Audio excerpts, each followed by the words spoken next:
Muy buenas tardes, muy buenas noches y bienvenidos. No sé si me están escuchando. Sí, doctora. Ya estamos al aire. Ya la escuchamos. De acuerdo, muchísimas gracias. He tenido un problema con el audio, discúlpenme. Muy buenas tardes, muy buenas noches. Bienvenidos a esta última edición de este programa Perspectivas 360 en hemodiafiltración de alto volumen, que desde hace semanas, meses, venimos desgranando todos los aspectos de la hemodiafiltración de alto volumen y hoy llegamos a la última jornada de este año, que no quiere decir que acabemos el programa, seguiremos el año que viene, así que les invito a que nos sigan.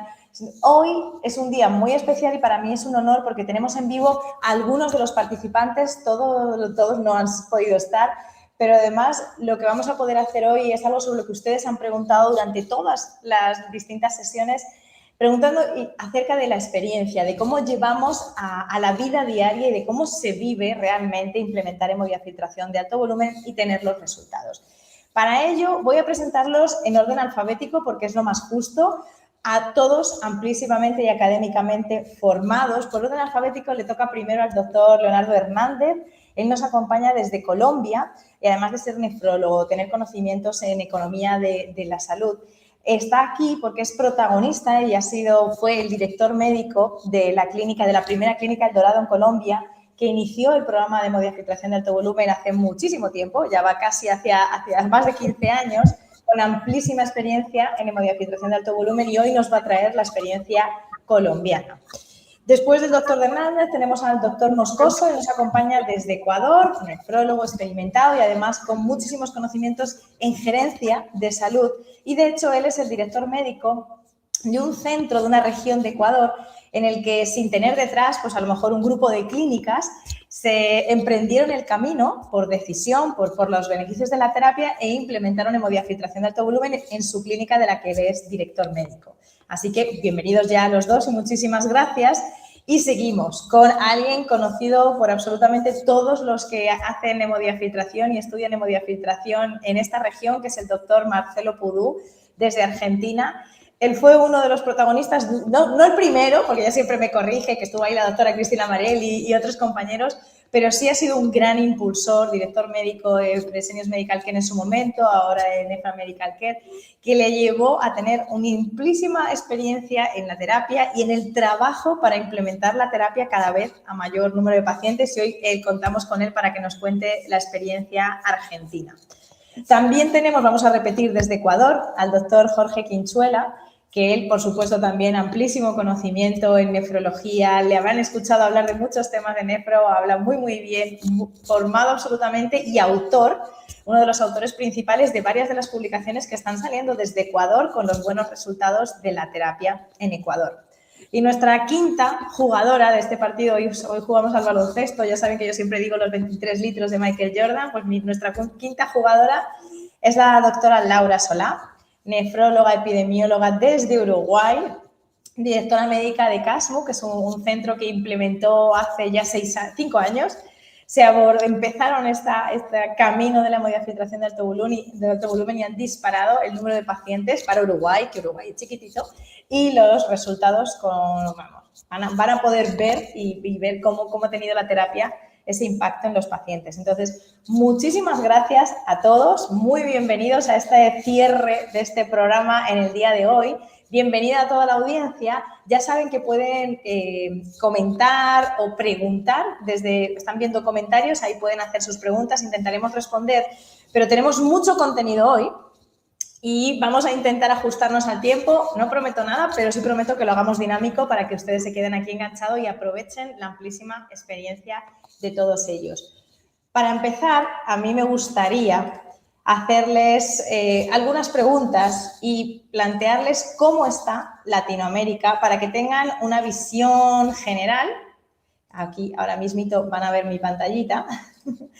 Entonces yo quería, pero antes de de contarles cositas y que todos mis compañeros cuenten, quiero, si pueden, por favor, escanear ese QR o entrar en la página de slido.com y poner este código 4055331, porque nos gustaría saber, todos aquellos que están ahí atrás de las pantallas, de los celulares, de las laptops, de las computadoras, Si tienen experiencia en hemodiafiltración de alto volumen, si no la tienen, queríamos preguntarles, a ver si pueden, si me veo alguna respuesta para ver que esto está funcionando. Les doy unos segunditos, una vez que lo escaneen una vez, vamos a tener 4 preguntitas para tener alguna información, así que ahí ya estoy obteniendo respuestas, lo cual quiere decir que está funcionando.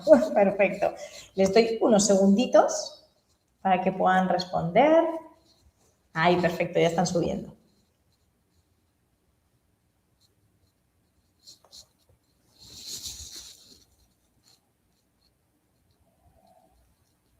Si ya están en el celular, que es difícil, pues pueden, claro, cambiar de pantalla va a ser difícil, pero en slido.com 4055 331. Ahí ya estamos obteniendo respuestas.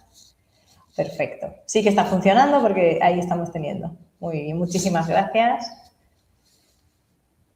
Perfecto.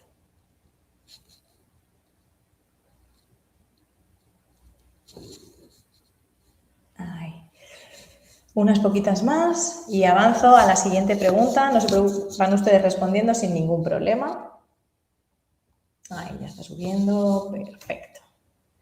Ay, tenemos un pequeño porcentaje, un amplio porcentaje sin experiencia, pero bueno, vamos a intentar que esto cambie a partir de hoy, de todas las sesiones que hemos tenido, que ya les adelanto y luego les contaré que se van a quedar en una plataforma en YouTube que ustedes van a poder volver a ver y disfrutar. Y si les pregunto cuál es el volumen convectivo mínimo que consideran ustedes alto volumen, ¿cuál creen que sería la respuesta? ¿Qué consideran? ¿Entre 17 y 19, 19, 21, 21, 23 o por encima de los 23 litros? Yo ya dando respuestas antes y hablando del número de Michael Jordan. Y ahora ya están entrando más porque ya van subiendo las respuestas más rápido.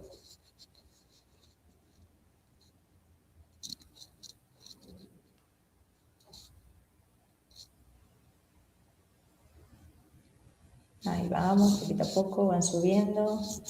¿Qué consideramos hemodiafiltración de alto volumen? Ahí vamos, perfecto. Un poquito más. A ver, a ver. Ay. Uy, se han quedado un poquitín escasillos, ¿eh? También es verdad, hombre, con pacientes pequeñitos podría ser, pero la hemodiafiltración de alto volumen se decide en la mayoría de todos los estudios por encima de los 23 litros. Así que ahí vamos, ya lo vamos a ver. Y si les preguntase, ¿cuál es el factor de los que están acá? ¿Cuál es el factor que consideran más determinante para alcanzar esos altos volúmenes convectivos? Pueden elegir varias opciones. Creo que les he dejado elegir varias opciones, como un buen flujo sanguíneo, la calidad del líquido de diálisis ultrapuro, el tipo de dializador, cómo es la máquina, la configuración de la máquina, el tiempo de diálisis. Sí, estoy segura que les he dejado responder varias.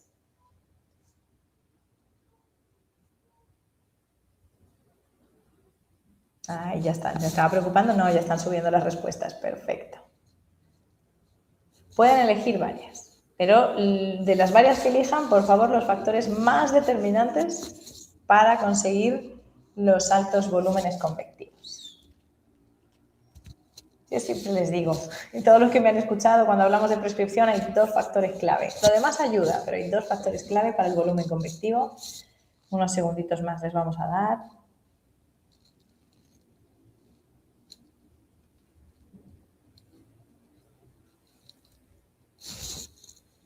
Voy a ir viendo por si acaso, mientras ustedes van respondiendo. Perfecto. Bien, lo hemos hecho bien hasta ahora porque flujo sanguíneo y tiempo de diálisis son los 2 factores claves para conseguir alto volumen convectivo, así que vamos bien para la implementación y el desarrollo de la terapia. Y esta pregunta es sencilla. Si pudieran, olvídense de no tengo la máquina, mi jefe no me deja, no tengo presupuesto. O sea, si pudiesen, si estuviese en su disposición elegir, si pudiesen prescribir hemodiafiltración a sus pacientes, ¿lo harían? ¿No lo harían? ¿Preguntarían al jefe o jefa de enfermeras, que siempre son los que mandan en las salas de diálisis, o quién sabe lo que harían? Ahí espero, tengo esperanza con esta respuesta. Unos segunditos más les voy a dar para que empecemos así contentos.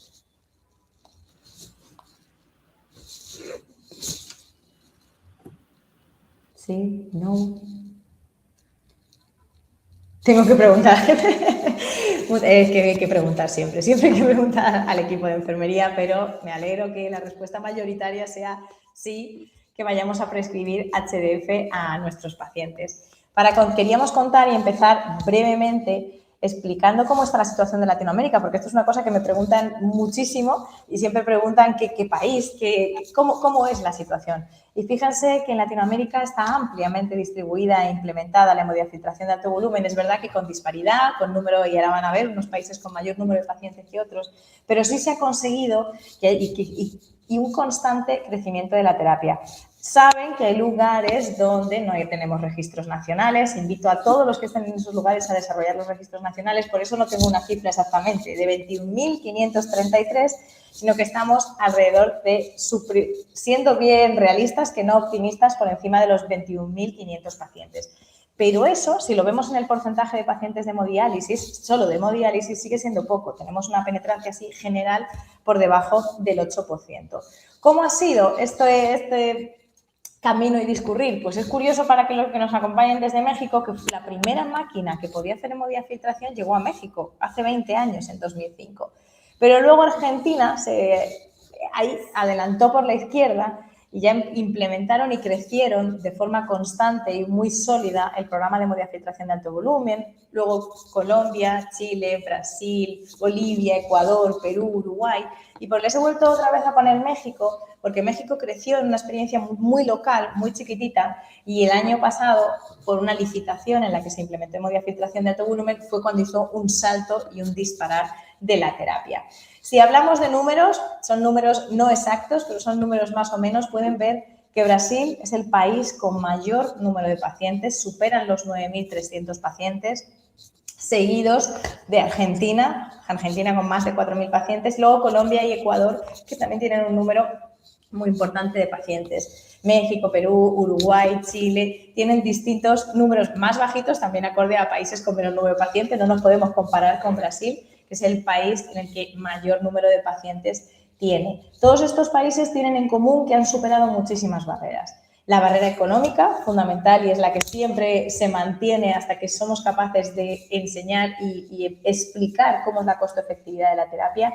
Y en los inicios hubo un momento en el que hubo una inseguridad no inseguridad, sino dudas sobre el líquido de diálisis, si era una técnica complicada cuando se hacía con unos equipos diferentes a los actuales, siempre la reticencia al cambio que tenemos porque somos humanos, porque siempre las dudas sobre si es seguro, la falta de conocimiento que siempre nos hacen dudar y la desinformación fueron barreras que todos estos países fueron cayendo, retirando y solventando para poder tener implementaciones muy exitosas. Respecto a la literatura, lo bueno es que los compañeros que están hoy y algunos que nos faltan han podido desarrollar muchísima evidencia local para cuando planteamos que los grandes estudios están hechos en Europa y qué ocurrirá en las poblaciones de acá. Las poblaciones de acá tienen muchísima literatura y el año pasado, por si quieren leer, se hizo un compendio de hemodiafiltración, el primer suplemento de la revista latinoamericana en el que participan todos los que están acá, en el que se hace un repaso completo a la terapia y que les invito a que lo lean porque es de muy fácil lectura y muy informativo.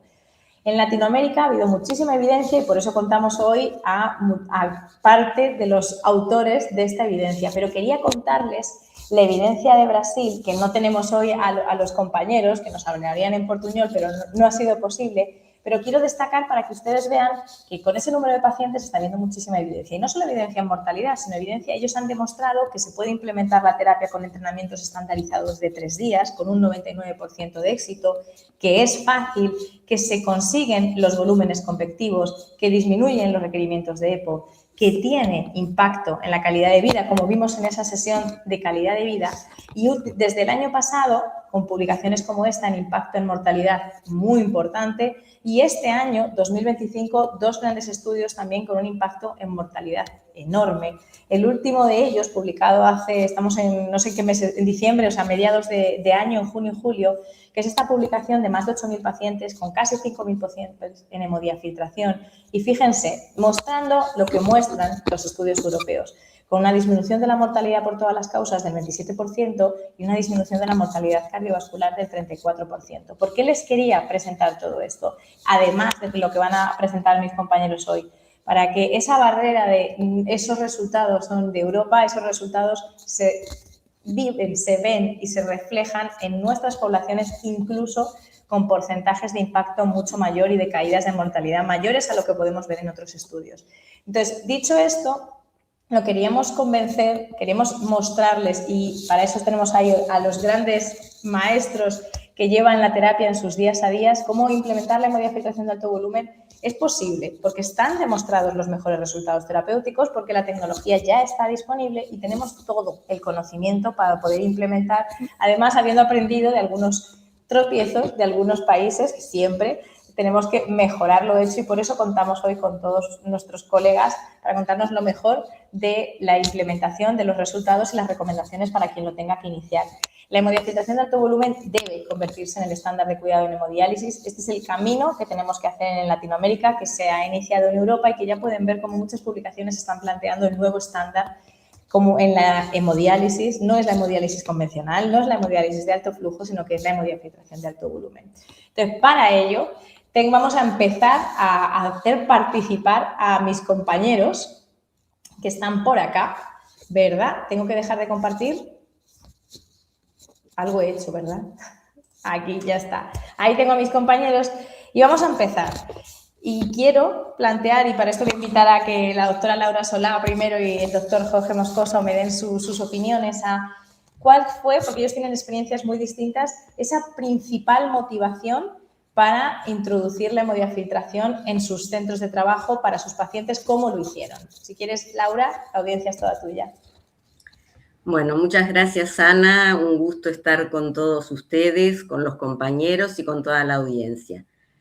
Le pido por favor a Juan Carlos que me ponga mi presentación para empezar a ver por qué nos iniciamos en este camino nosotros en Uruguay, en realidad en el Centro de Hemodiálisis de acá.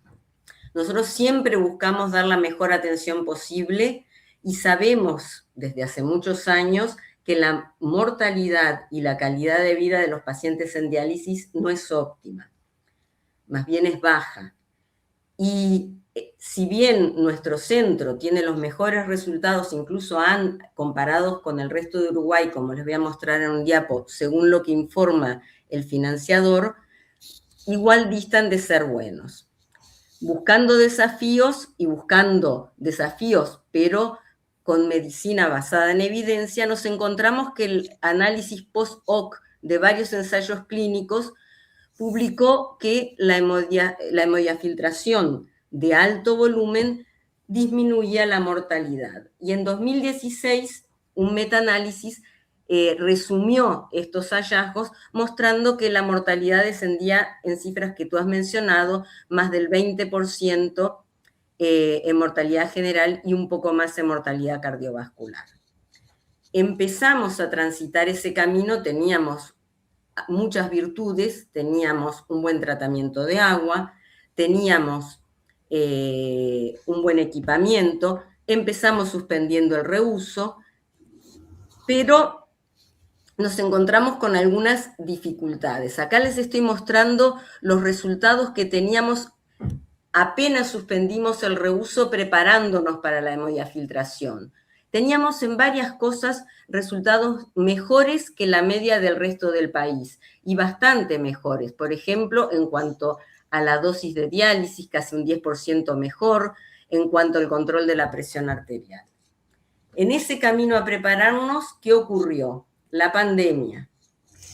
El personal estaba estresado, desmotivado, angustiado, y en el medio de todo eso se nos ocurrió, bueno, este es el momento, no podemos esperar más, y estimulamos el equipo respondió, y no solo respondió el equipo, respondió Latinoamérica, porque pedimos ayuda a Ana, sobre todo con esa parte tan difícil que iba a ser en el medio de la pandemia, la capacitación.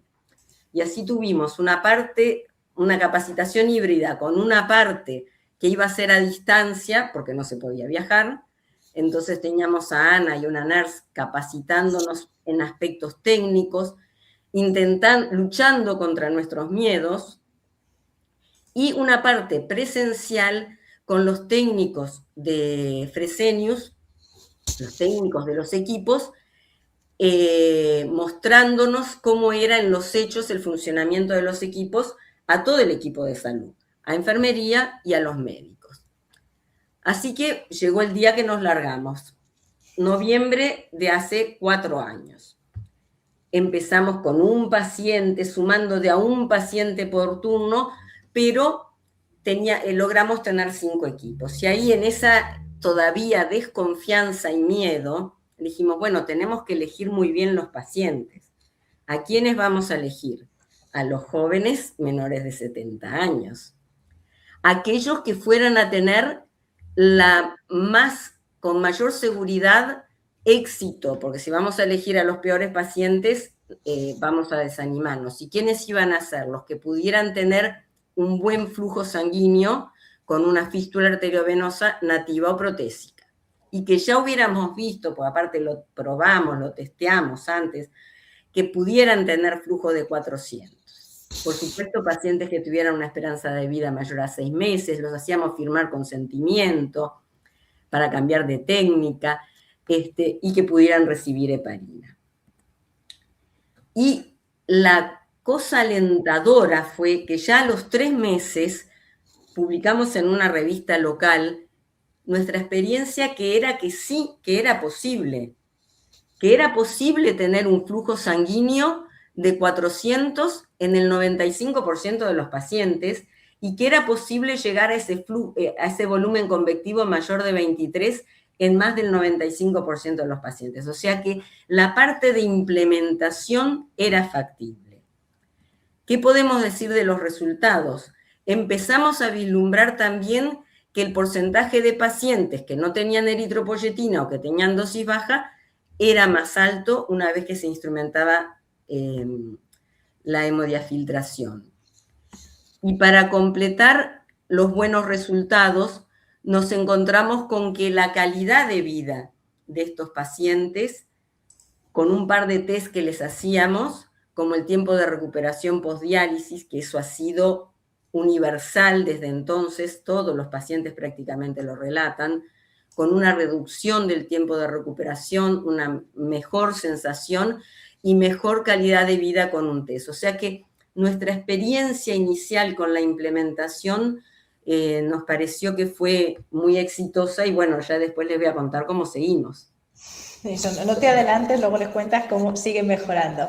Entonces, claramente, además, ellos transitaron en Uruguay el camino de dejar de rehusar, todo el camino de ascender hasta HDF. Y ahora el doctor Jorge Moscoso desde Ecuador, que es otra experiencia también en un centro único, no como verán luego los demás compañeros que lo hicieron como formando parte de un grupo de clínicas. Cuéntenos, doctor Jorge Moscoso, la principal motivación, el cómo lo llegaron a hacer y cómo lo implementaron en su región de Ecuador, que no estamos hablando tampoco de Quito. Saludos, doctora Ana, un gusto. Fíjese que me he quedado sorprendido. Saludos a todos, pues los que nos escuchan o nos ven. Haciendo remembranza a lo que decía la doctora Laura, ahora mi centro, doctora, el 1 de diciembre cumple 4 años. Así que de seguro hace 4 o 5 años atrás, sin querer, hemos andado en las investigaciones y en todo lo que conlleva introducir en un servicio la hemodiafiltración online de alto volumen. Me quedaba también con 2 diapositivas de la doctora Ana en lo que ponía las barreras. Para mí eso fue, yo tuve la oportunidad. Esa diapositiva de las barreras me gustó mucho porque me trajo de recuerdo todo lo que pensaba o el miedo que tenía antes de introducir la HDF en mi servicio. Tuve la oportunidad yo de formarme en nefrología en Fresenius Mansilla de Buenos Aires, uno de los Fresenius pues, más grandes de Latinoamérica, en donde ya en el 2015, un poco más de 10 años atrás, ya existían salas exclusivas de HDF. Y pues uno como joven, han pasado 10 años, pues ya se nota, ya veía cómo salían los pacientes de la sala de hemodiálisis convencional a la de HDF. Eso no lo existía todavía en el Ecuador, pero Argentina ya lo llevaba mucho tiempo. Entonces desde ahí me introdujo a mí esa incógnita y ese interés por la técnica de HDF. Yo vine con la convicción de llegar a Ecuador y justo ya cuando vine, en la provincia de Manabí, si mal no recuerdo, se realizó la primera HDF aquí en mi país. Pero resulta que en la provincia donde me desempeño, que es en la provincia de Los Ríos, ya llevaba la terapia sustitutiva renal un promedio de 16, 18 años, pero no existía el departamento ni de diálisis peritoneal ni de HDF. Así que yo inicié con mi centro el 1 de diciembre del 2020. Al cabo de 6 meses ya tuve llena la primera sala y desde el 2021, por eso hacía referencia a las fechas de la doctora, me empecé a contactar con ustedes. Estábamos en plena pandemia, era complejo, las clínicas no nos daban apertura, teníamos que viajar con el jefe de enfermería, que de seguro debe estar en la audiencia, viajamos a las principales y pocas ciudades de mi país que tenían en ese entonces, donde pues teníamos que usar todo el medio de protección y luego traer acotación a todo nuestro personal y formarlo. Llegaban de Fresenius personas de Quito, de Guayaquil, de Manabí, que eran las ciudades donde había, pero ya justamente transitamos 6 meses porque no nos podían ir a capacitar a todo el personal. Y creo yo que el éxito de esta terapia es la capacitación. No solo tiene que saberlo el nefrólogo, sino también sus médicos residentes o en formación y sobre todo el equipo de enfermería. Por todo lo que acotó la doctora Laura, es ese acceso vascular nuestro mayor amigo o peor enemigo. Y así fue donde el 1 de diciembre, que hace poquito fue el cumpleaños de 2021, tuvimos la HDF en un centro de un cantón pequeñito, de una ciudad pequeñita de la costa de Ecuador, pero con la modestia del caso, pues hemos salido adelante y ya tengo 60 pacientes en HDF. Esperamos pues que sean muchos más en el futuro. Así que esa es mi pequeña o corta experiencia en mi centro, que es Edialén de Ecuador, Ventanas, en la provincia de Los Ríos. Pero ambos, yo me quedo, de ustedes son 2 ejemplos que empezaron con la terapia convencidos de los resultados y del impacto de la terapia, y han abierto hoy porque son 2 valientes, porque lo hicieron en plena pandemia, que en su momento pensamos que eran suicidas, pero ahora aprendimos muchísimo de estas 2 experiencias. Yo acompañé a Laura y a todo su equipo, al que mandamos un gran saludo, y fueron experiencias que aprendimos muchísimo. Claro que Dígame, sí, costó mucho, sobre todo por lo que usted dice, doctora. Era algo acá en la provincia no lo había. Entonces, previo a eso, yo tuve que convencer a la gerente, a mi jefe de enfermeros y por supuesto a los socios mayoritarios, mostrarle todos los estudios que me den un voto de confianza, que me den esa oportunidad de ser los primeros, los pioneros, porque les voy a dar resultados a corto, mediano y largo plazo. Y bueno, pues gracias a mi formidable equipo, así lo ha sido. Ahí están los resultados. Así que perfecta apertura de cómo, por qué iniciar un programa. Ahora voy a invitar al resto de compañeros para que nos hablen un poquito más de qué barreras tiene que estar por allá el doctor Jorge Quinchuela, el doctor Leonardo Hernández, el doctor Marcelo Pudú, para plantearnos y hablar de esas barreras iniciales que enfrentaron, barreras de muchos tipos, pueden ser tecnológicas, económicas, de compañeros de equipo, de todo lo que hay en nuestro alrededor hasta implementar esta nueva terapia y cómo las resolvieron. Si quieren, empezamos con el doctor Jorge Quinchuela para seguir así con Ecuador, con otra experiencia. Bienvenidos. Bueno, Anita, muchas gracias en primer lugar por la invitación para participar en este espacio y un saludo a toda la audiencia que nos está viendo y escuchando. En relación a las barreras pues, que enfrentamos y que realmente quiero aclarar que todavía las seguimos teniendo hasta el momento actual, y en función de la experiencia que voy a hablar de un grupo de clínicas, ¿sí?, al cual pertenezco, que son aproximadamente 22 clínicas en todo el país, pues yo creo que las barreras que hemos encontrado, en primer lugar quiero nombrar sobre las barreras económicas y las de financiamiento, ¿sí? Es ampliamente reconocido por todos que pues en muchos países y en regiones de Latinoamérica pues los recursos económicos para la salud son limitados y que pues esto puede condicionar que las políticas de salud puedan priorizar el acceso a terapias menos costosas como la hemodiálisis convencional, ¿sí?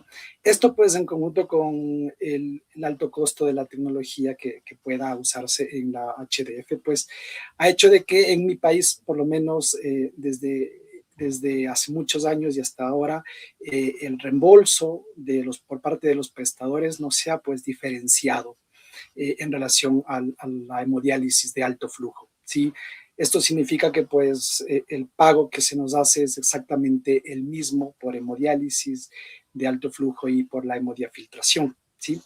Entonces, la segunda barrera que por ahí yo estuve considerando, pues son las barreras regulatorias, las de la política de salud que hemos encontrado. Definitivamente la falta de legislación, de leyes, pues que promuevan y sobre todo que financien al HDF, pues ha hecho de que esta no sea considerada la de Gold Standard. Sí, y otra de las situaciones que pues también pudimos vivir es que no teníamos cuando implementamos la modalidad en nuestro país, en nuestras clínicas, que fue pues alrededor del 2018, guías clínicas, protocolos adaptados al contexto latinoamericano. Sí, recuerdo que pues por ese momento el estudio más actual era el SHOL, sí, pero a nivel de Latinoamérica la experiencia publicada pues era poco y nada. Así que esto también ha sido otra de las variables que ha provocado pues que se ralentice la implementación de la modalidad como esperamos, ¿no? Es claro también que pues, las barreras de la infraestructura es muy importante nombrarlas. El poder tener una planta de agua que asegure una muy buena calidad de agua de diálisis es complicado, ¿sí? Y también pues tiene su costo. Y finalmente, pues lo que hablaron mis compañeros es la barrera del recurso humano. ¿Sí?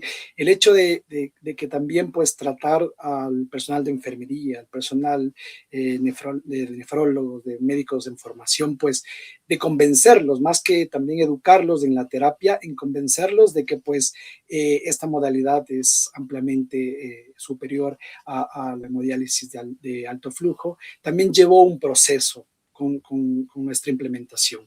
Sí, con el personal de enfermería específicamente en tratar de demostrarles que pues si bien los tiempos en los procesos son un poco más retardados en la conexión de los circuitos, de las máquinas con HDF comparado con la hemodiálisis convencional, a la final pues la terapia, los beneficios que vamos a tener para nuestros pacientes son muy buenos. Eso pues por mi parte. Perfecto, Doc. Y, doctor Leonardo, ¿en Colombia compartieron retos, compartieron barreras? Sí, primero que todo, buenas noches a toda la audiencia y Ana, muchas gracias por la invitación. En Colombia, pues fue como, diría yo, como la canción de Serrat, caminante no hay camino, se hace camino al andar. Cuando llegó en el año 2008 no había realmente mucha experiencia en HDF, no había toda la evidencia que hay hoy en día de hemodiafiltración de alto volumen. De hecho, ni siquiera se llama hemodiafiltración de alto volumen. La conocíamos como HDF en línea. Bueno, este es el nombre genérico, pero el apellido y el título de HDF de alto volumen no existía, puesto que no había la evidencia todavía científica que hoy en día existe, que respalda con tanto peso todos los desenlaces duros de la terapia, ¿no? Sabíamos más desde el punto de vista mecanicístico qué era lo que hacía y los planteamientos teóricos en cuanto a depuración de moléculas y que quizás eso se hubiese representado en impactos en desenlaces fuertes, pero no teníamos esa evidencia que hoy en día existe. Entonces esa fue la primera principal barrera, construir este camino. A Colombia llegaron las primeras máquinas de HDF de Colombia, a nosotros llegaron y no teníamos pues idea de a qué nos estábamos enfrentando. Entonces fue aprender casi desde cero y construir esta experiencia, capacitar el personal, como lo han mencionado, pues recibimos capacitación del apoyo de Fresenius, pues de hecho fue una iniciativa corporativa de traer la hemodiafiltración a Colombia. Entonces, digamos que en ese aspecto no hubo tanta barrera en la implementación, puesto porque teníamos el respaldo de Fresenius para la parte técnica de agua y todas estas cosas. Entonces, fue un tema, digamos que hacer el principal inconveniente o barrera que tuvimos fue hacer toda esta experiencia, aprender a ver qué era lo que estábamos haciendo y cómo lo podíamos hacer de una buena manera y ir viendo cómo iba apareciendo evidencia de manera progresiva en los diferentes estudios que fueron apareciendo y obviamente pues poder ir respaldando esto. Otra de las barreras es, pues, digamos que ante el desconocimiento del medio del mundo nefrológico era como esa incertidumbre y ese escepticismo a su vez que había si nosotros estábamos haciendo una terapia experimental, porque en muchos momentos se llegó a nombrar esto como que nosotros estábamos experimentando con una terapia y que no había mucha evidencia. Entonces fue también convencer al gremio que la terapia era buena, que la terapia era segura, que la terapia era implementable, que era realizable y que podía hacerse en nuestros países y en nuestros medios.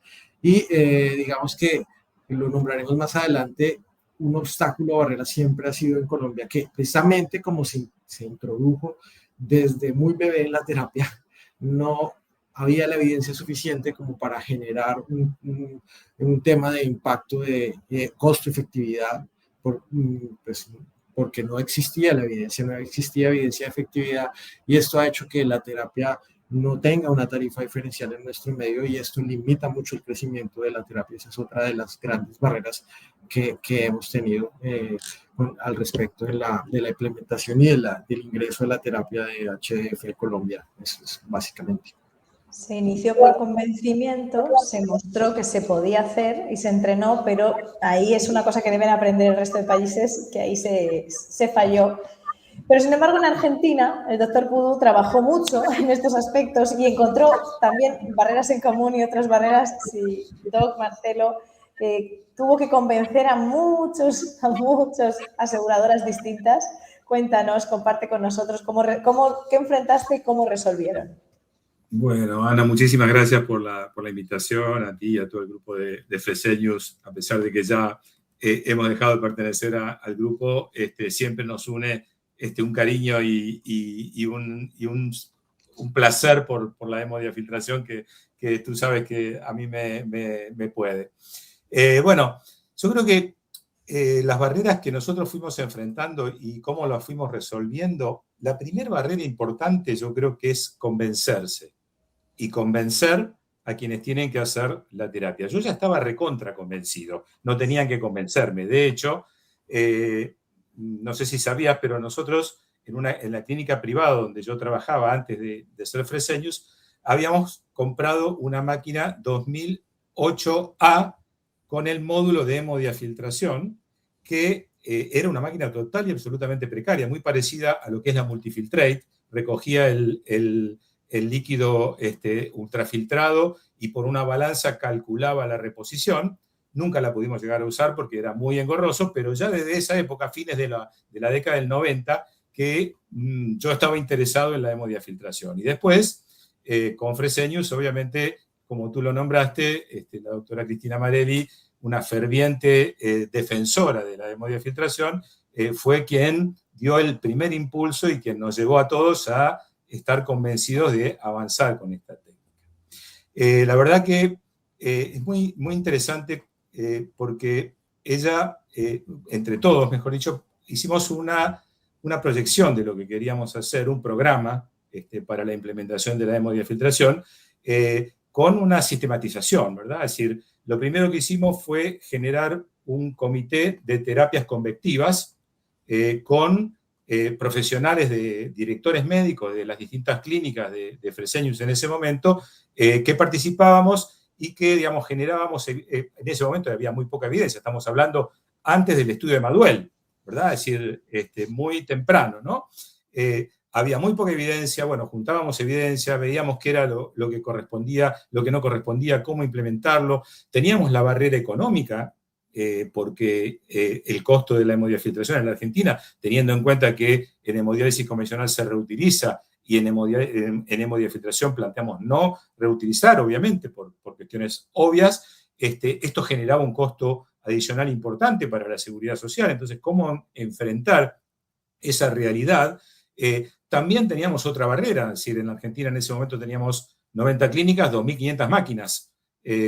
Cambiar 2.500 máquinas de un día para el otro resultaba un tanto difícil. Entonces, en este comité lo que armamos fue los famosos criterios de inclusión, con lo cual, basado en la bibliografía disponible hasta ese momento, lo que hicimos fue proponer focalizar la terapia en aquellas poblaciones que mayor beneficio iban a obtener de esta técnica. Entonces, de esa manera generamos, no voy a ponerme ahora a discutir los criterios, pero sí generamos una forma que nos permitió ir de a poco, incluyendo pacientes con un criterio, entre comillas, médico, Obviamente no son indicaciones, porque sabemos que no existe ninguna indicación para la hemodiafiltración, cualquier paciente la puede hacer, pero sí para focalizar la terapia, focalizar el esfuerzo económico y el esfuerzo tecnológico en aquellos pacientes que mayor beneficio iban a obtener de la terapia. Entonces, eso, digamos, lo que permitió es ir como tú dices, a sentarnos con los financiadores y decirles, bueno, pero no vamos a hacer que de un día para el otro todos sus pacientes pasen. Vamos a poner una pequeña cantidad de pacientes inicialmente. Después, lo que hicimos fue aumentar estos criterios para poder incluir mayor cantidad de pacientes y así fuimos creciendo. Pero inicialmente, para poder focalizar este esfuerzo, lo que hicimos fue generar estos criterios de inclusión que permitieron la introducción de la terapia fundamentalmente en aquellos pagadores que mayor interés tenían en hacerla, que son los pagadores generalmente privados, y después en el sector público, que nos costó un poco más, pero bueno, también lo fuimos incorporando, ¿no? La otra barrera es que, mejor dicho, no es una barrera, al contrario, ¿no? Es decir, cómo resolver un montón de barreras con el trabajo en equipo. Es decir, acá es fundamental el trabajo en equipo. El técnico de agua, el enfermero, el médico, el gerente, el comercial, es decir, todos nos reuníamos y hacíamos, digamos, una estrategia para poder ir penetrando tanto desde el punto de vista médico como desde el punto de vista comercial con la terapia en los distintos lugares. Veíamos qué nos decían, volvíamos, evaluábamos nuevamente, repetíamos, bueno, en fin, íbamos buscando la mejor estrategia en cada lugar para poder implementar. Es fundamental un trabajo en equipo, sin ello es muy difícil cualquier cosa, ¿no? a esta altura. Después, creo que el otro factor que a mí me sirvió mucho es la transparencia. Es decir, lo que dijimos fue lo que hicimos, lo que prometimos fue lo que cumplimos, ¿no? Es decir, entonces el pagador, yo le dije que le iba a bajar, que le iba a subir la hemoglobina y bajar la necesidad de eritropoyetina y lo hice. Yo le dije que le iba a reducir la mortalidad y se la reduje. Yo le dije tantas cosas que se terminaron cumpliendo y que se lo pudimos demostrar a través del análisis de toda la bibliografía, no, de la data que nosotros mismos generamos y que tuvimos la suerte también, como voy a mostrar después, de tener un registro argentino que nos permitió apalancarnos en él para poder demostrar que lo que estábamos diciendo era la realidad. Es decir, para mí la transparencia, y íbamos a los principales pagadores, como por ejemplo el PAMI, con los resultados de sus propios pacientes y demostrábamos cómo habían mejorado sus propios pacientes, con lo cual logramos implementar mayor cantidad de pacientes y así sucesivamente, ¿no?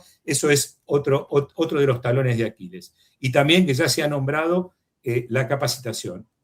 Creo que es fundamental que todo el equipo asistencial y no asistencial sepa lo que vamos a hacer. Nosotros hasta le damos capacitaciones a los administrativos de las clínicas explicándole las ventajas de la técnica, a las mucamas, a todo el personal de la clínica lo incluíamos en las capacitaciones, por supuesto con lenguajes diferentes, con metodologías diferentes, pero digamos que haya una conciencia colectiva, por decirlo de alguna manera, de que la hemodiafiltración es lo que es, ¿no? Y lo demás, la técnica lo hace solo. Es decir, vender un producto como la hemodiafiltración es muy sencillo porque es bueno. Entonces, se vende sola, ¿no? Es decir, esa es la realidad. Yo creo que esos son los elementos que para mí fueron fundamentales en el desarrollo de la técnica en la Argentina. Y recogemos, porque lo replicamos luego en muchos países de Argentina, esa estrategia en conjunto, de abarcar a todos. Y algunos serán conscientes, no sé si están en la audiencia, en una de las últimas capacitaciones de un proyecto que hemos hecho en México, hasta el vigilante de la clínica estaba en la primera capacitación, porque esto es un proyecto de implementación con un impacto tremendo en nuestros pacientes, que todo el mundo tiene que ser partícipe y formar parte para saber que lo que están haciendo les va a hacer dormir muy tranquilos a ellos y con mejores resultados a los pacientes. Muchísimas gracias a los tres por mostrarnos esas barreras, pero cómo se pueden solventar. Barreras en la vida siempre hay, pero que se pueden solucionar y se pueden crear estrategias. Entonces, después de todo esto, vamos a ver cómo han conseguido los resultados. Entonces, vamos a seguir con un orden y vamos a hacer que la doctora Laura Solá comience con esos resultados que nos han puesto el aperitivo de los resultados, del impacto que ha tenido en sus pacientes, pero que ha seguido. Así que cuéntanos, Laura, cómo ha ido esos pacientes en hemodiafiltración que han continuado en la terapia. Sí, muchas gracias, Ana. La verdad que es un gusto oír las experiencias de los demás y ver cómo nosotros fuimos transcurriendo algunas situaciones parecidas. Ponme, sí, Juan Carlos, la presentación donde habíamos quedado y vamos a seguir de estos primeros pacientes que tuvimos cuando empezamos en el 2021 a lo que fue el crecimiento del centro, que de hecho tiene ahora la mitad de los pacientes, de los 200 pacientes que tú dices que hay en Uruguay, la mitad están en nuestro centro, en nuestro centro de diálisis. Para ello, por supuesto, tuvimos que conseguir más máquinas y tuvimos que ganar confianza, tanto nosotros como enfermería, y ver que era posible desarrollarlo, y que era posible incluir entonces pacientes diferentes, de un rango de edad más amplio. Si bien siempre vamos a preferir a los pacientes con fístula, porque sabemos que nos van a asegurar un buen flujo, empezamos a incorporar pacientes con catéteres, porque aparte son pacientes que son muy frecuentes en nuestra población. Por supuesto que la mayoría están en hemodiafiltración postdilucional, pero si en alguna oportunidad teníamos que tener un paciente en predilucional por alguna complicación o por alguna situación específica, lo hemos incluido. Y de hecho, a mayo de este año, pero los números no son muy distintos, que teníamos casi 100 pacientes, teníamos 3/4 partes de los pacientes con fístula estaban en hemodiafiltración y 1/3 de los pacientes con catéteres también, a tal punto que presentamos nuestra experiencia en el Congreso Latinoamericano de Pacientes con Catéteres. Para ello, lo fundamental para nosotros fue que el personal y los pacientes se sintieran seguros, que nadie tuviera ansiedades. Entonces, todo tenía que fluir con tranquilidad. El paciente que estaba en otro equipo pasa primero a un equipo de hemodiafiltración, se siente cómodo con el equipo, ya no pedimos un consentimiento informado para eso porque no es necesario, y a la semana de estar en el equipo lo empezamos a hacer hemodiafiltración. De alguna forma progresivamente vamos cambiando de agujas 15 a 16, de 16 a 15 y de flujo de 350 a 400. Cosa de que no haya problemas propiamente con el equipo, que nos limiten después la técnica. Y es así que tenemos buenos resultados, por supuesto mejores en los pacientes con fístula. El 95% de los pacientes con fístula siguen llegando al volumen convectivo y solo la mitad de los que están con catéter, a pesar de que igualmente en ellos la depuración, la reducción de beta-2 microglobulina es mayor que en los propios pacientes que están en hemodiálisis con catéter. O sea, es factible en todas las poblaciones. Primer cosa que nos hizo sentir tranquilos. Y acá viene lo más lindo y lo más interesante, que lo estuve mirando hoy, juntando dos presentaciones separadas en el tiempo por la pandemia. ¿Cuál era nuestra situación en 2018 cuando recién suspendimos el reuso? Sí, teníamos mejores resultados que la media poblacional en cuanto a diálisis, control del fósforo, control de la presión arterial y control de la anemia. Pero eso, luego de instaurada la hemodiafiltración, se potenció de una forma que, estos datos son los datos que da el Fondo Nacional de Recursos, el financiador de la diálisis, en su auditoría anual. No son datos que inventamos nosotros ni que dibujamos, por no decir inventamos. Y ahí, ¿qué podemos ver? En nuestros resultados a diciembre del 2024, prácticamente no tenemos pacientes que tengan una dosis de diálisis inadecuada, o sea, superamos nuestra situación y por supuesto ampliamente la de la media poblacional. Tenemos la mitad de los pacientes con fósforo mayor de 5,5 que la media poblacional. La presión arterial sistólica, que ya era mejor nuestro control que en el resto de la población, ahora prácticamente es 1/3 mayor el cumplimiento de la meta.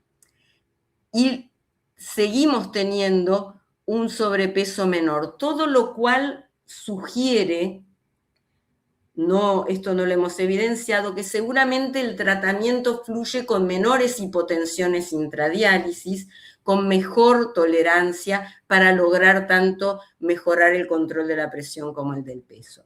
Y lo que es impresionante y amerita el análisis de costo-efectividad, porque en nuestro país tampoco se paga en forma diferencial el precio de la hemodiafiltración y la hemodiálisis, nuestra dosis de eritropoyetina ya era menor que la media poblacional, era de 80 y pico contra 120.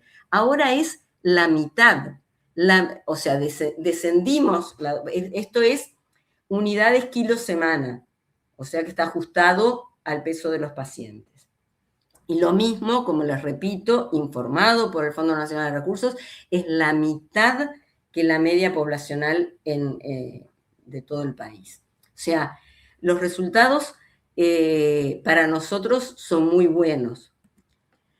Y lo que es más importante, o igualmente importante, el equipo asistencial, los pacientes, todos se sienten cómodos y seguros en este tratamiento. El personal de enfermería que estaba transitando la pandemia fue el primero y más entusiasta en querer aprender algo nuevo y tener algo nuevo que los hiciera sentir bien.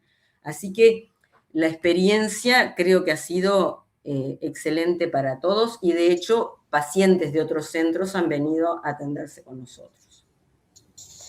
Ya eso lo dice todo. Bueno, ya la reducción de la eritropoyetina y la comparativa con el resto de Uruguay lo dice todo y sobre todo ese resultado de calidad de vida de los pacientes que desde el principio lo notaron y que los pacientes pidan ir a tu centro para poder dializarse, dice todo. Así que muchísimas gracias, Laura, por presentarnos los resultados de Uruguay. Ahora voy a invitar al doctor Jorge Quinchuela para que nos presente los de Ecuador. Está por aquí, ahí está. Muy bien. Ahí. Juan Carlos, por favor, te puedo pedir la presentación. Ahí está, ya está, Doc. Muchas gracias. Bien, antes de pasar a contarles cuáles han sido nuestros resultados en el país, pues brevemente 2 palabras para que ustedes puedan entender nuestra situación sobre enfermedad renal crónica del país. Pues tenemos una prevalencia de 1.074 por millón de habitantes. Tenemos 87 centros de diálisis en todo el país, de los cuales pues únicamente en la región insular o que ustedes conocerán como Galápagos, aún todavía no tenemos un centro. De todo el porcentaje de la población en diálisis, pues del 94% se encuentra recibiendo un tratamiento de hemodiálisis y únicamente un 3% hace diálisis peritoneal. Y siendo ya muy específicos con la modalidad de hemodiafiltración, pues como ustedes pueden observar, este tipo de tratamiento es ampliamente ofrecido en el sector privado en comparación con el sector público, tanto en la región costa como en la región sierra de nuestro país.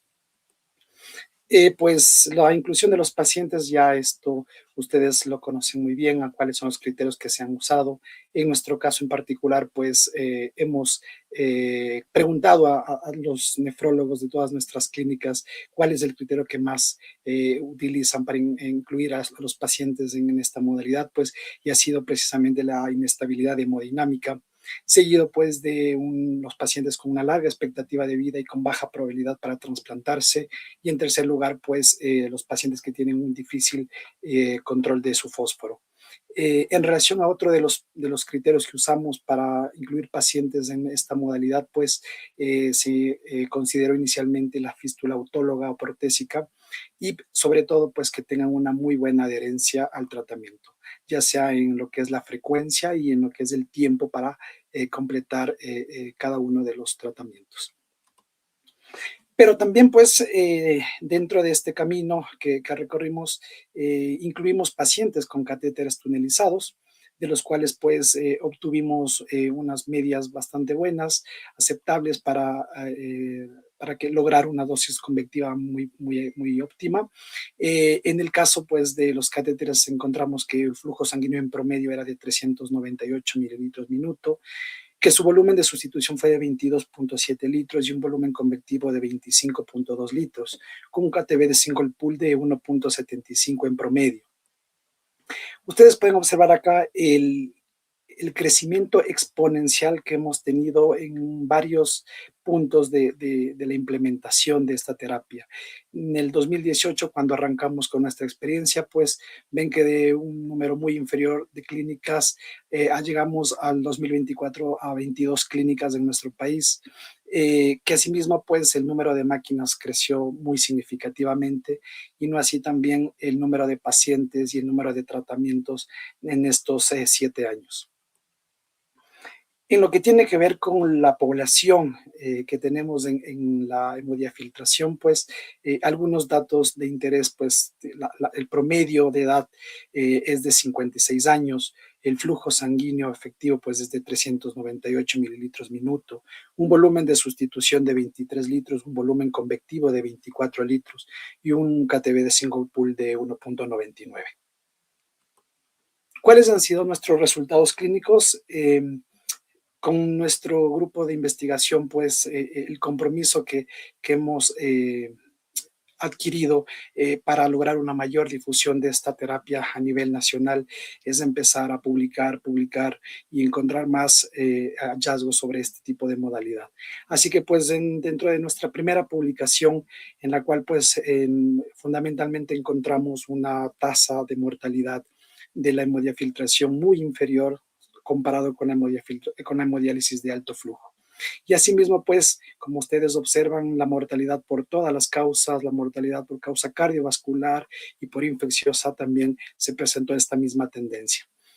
Después, este es un estudio que lo publicamos hace menos de 2 meses y que aprovecho, pues, Anita, para contestarte la pregunta que en algún momento quedó ahí inconclusa. Pues, en este estudio lo que básicamente hicimos es que bajo la premisa de que la dosis convectiva es el volumen convectivo propiamente y la dosis difusiva se mide por el KTB, se nos ocurrió pues que debíamos encontrar un parámetro que estandarice las dos dosis de difusión y convección y por lo tanto creamos un nuevo parámetro que se llama el volumen convectivo homologado, que básicamente lo que hace es multiplicar el volumen convectivo por el KTB y por el flujo sanguíneo extracorpóreo. En este estudio, pues, usamos 14 clínicas de nuestro grupo a nivel de todo el país, en el cual, pues, obviamente, separamos o categorizamos de acuerdo al volumen convectivo homologado de 10 a 19 litros, de 19, mayor a 19 litros y mayor a 23 litros. Y pues lo que llamativamente encontramos es que en el grupo que tenía un mayor volumen convectivo homologado, la supervivencia era ampliamente superior. En cuanto a lo que es hospitalización, también este es un trabajo que publicamos en una revista local. Pudimos observar que pues tanto los días de hospitalización por paciente y año fueron muy inferiores en la modalidad de hemodiafiltración comparado con la hemodiálisis de alto flujo. Y asimismo, pues las causas de hospitalización por cardiovascular, infección y de otras causas fueron inferiores en la terapia de hemodiafiltración. En lo que tiene que ver con anemia, pues nuestros hallazgos fueron muy similares a la bibliografía universal. Me refiero a que pues encontramos un mejor valor de hemoglobina y un menor uso de agentes estimulantes de eritropoiesis en la modalidad de hemodiafiltración comparado con la de alto flujo. Y pues incluso esto lo testeamos en las 2 regiones que tenemos en nuestro país, que es la sierra y la costa, en la cual pues la diferencia de metros sobre el nivel del mar es ampliamente significativa. En lo que tiene que ver con el metabolismo fosfocálcico, pues acá realmente los parámetros se comportaron de una manera muy homogénea en las 2 modalidades, así también con el uso de medicamentos para el tratamiento de este metabolismo fosfocálcico. En lo que tiene que ver con calidad de vida, publicamos hace unos 2 años aproximadamente, pues un trabajo en el cual testeamos a nuestros pacientes mediante el test de Cadecol una semana antes de ingresar a la terapia de hemodiafiltración, a los 6 meses y después de cada año de tratamiento en esta modalidad. Y pues llamativamente encontramos que en lo que tiene que ver con el parámetro de salud física y salud mental, el componente de este Cadecol fue mucho mejor en los pacientes que tenían o que estaban en la terapia de hemodiafiltración. Y algo muy interesante fue que luego de hacer un análisis de regresión lineal, tanto el género como el volumen convectivo, como la hemoglobina promedio y la edad fueron factores predictores en la salud física, y también el volumen convectivo y el género fueron en la salud mental de los pacientes que estaban en hemodiafiltración. Finalmente, pues, en conclusión, en nuestros resultados a nivel de país, pues, claramente la mortalidad fue mucho menor en la hemodiafiltración comparado con la hemodiálisis de alto flujo. Encontramos menor números de hospitalizaciones en este tipo de terapia, un valor promedio de hemoglobina superior con hemodiafiltración, una reducción del 20% de la dosis de eritropoyetina con hemodiafiltración y una mejor adherencia al tratamiento. En cuanto a lo que es el cuestionario que hicimos a mucha parte de nuestros nefrólogos a nivel de país, encontramos que pues la gran mayoría de ellos habían evidenciado sobre todo que la tolerancia hemodinámica era el parámetro que mejor había mostrado en los pacientes que pasaron a hemodiafiltración. Seguido pues de polineuropatía y pues de poliartralgias. Así que pues en este sentido, nuestro programa de hemodiafiltración de alto volumen ha crecido exponencialmente a lo largo del tiempo, pues ofreciéndose este tratamiento a un gran número de pacientes en el país y que pues sin duda nos ha convertido en referentes a nivel nacional. Que la hemodiafiltración de alto volumen pues en nuestros pacientes ha mejorado significativamente los resultados clínicos y consecuentemente su calidad de vida, que si bien los costos de la inversión de la terapia pues son la principal barrera para su expansión en nuestro sistema de salud, pues para consolidar a esta terapia y para hacerla la gold standard, nosotros pues estamos todavía comprometidos en seguir investigando y recopilando datos locales que nos permitan adaptar protocolos y evaluar resultados específicos y justificar sobre todo a los pagadores pues la inversión que se hace con esta terapia. Finalmente, pues, les dejo una parte de nuestro país para que en algún momento lo puedan visitar. Muchas gracias. Muchas gracias, Jorge. Está la llamada al turismo. Vayan todos a Ecuador, que también se come muy bien, aunque en Perú tengo que decir que se come estupendamente.